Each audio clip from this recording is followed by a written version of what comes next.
सर्वांना जय गजानन. जय. कारण पार्श्वभूमी अशी आहे, आम्ही गजानन महाराजांचे कट्टर भक्त आहोत. हे बघा, प्रवास म्हणलं तर अडीअडचणी आणि अडचणीशिवाय आपल्याला देव सापडत नाही. तर ह्या छोट्या मोठ्या घटना घडतच असतात आणि ज्या त्रासातून आपण देवाजवळ पोचतो तो त्याला प्रिय वाटतो.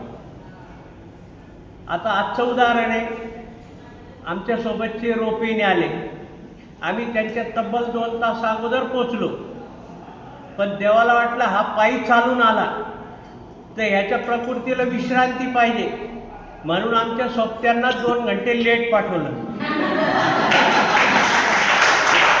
किंवा आता हा आपला शिष्य किंवा आडी अडचणी करत दम धापाक टाकत आलेला आहे, तर याला काहीतरी विश्रांती पाहिजे, म्हणून आमच्या बाजूच्यांना 2 घंटे परमेश्वराने उशिरा पाठवलं.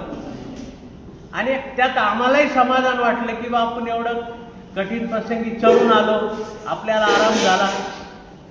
आणि महाराजांची स्तुती नाही करत, पण जो करतो तो थोडंफार चुकतो आणि जो काही करत नाही तो मुळीच चुकत नाही, तो फक्त चुका शोधण्यामध्येच असतो.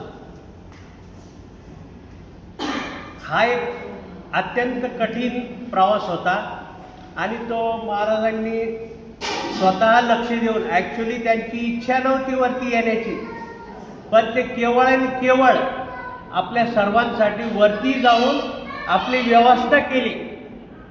नसता आपण तंबूमध्ये येणार, रात्रभर तुटलेलो असतो.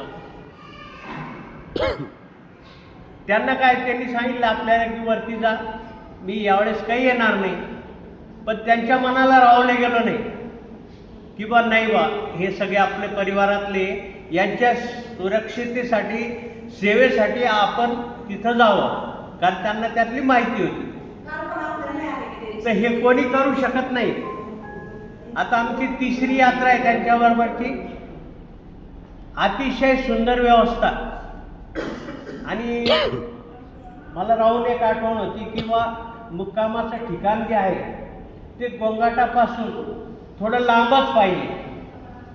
आता ठीक आहे, टायमिंगचा थोडाफार त्रास होते, पण आपण मंदिराच्या जवळ घेतलं. सकाळी 3 वाजेपासून घंटानाद चालू होतं, लोकांचा गोंगाट होतो, हे पण झोपेमध्ये व्यत्ययच येतो,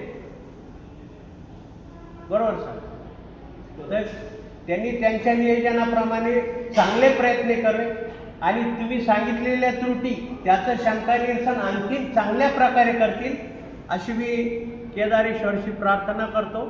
आणि पुढील यात्रासुद्धा आपण सहभाग नोंदवावा अशी मी साई यात्रा कंपनीतर्फे सर्वांना विनंती.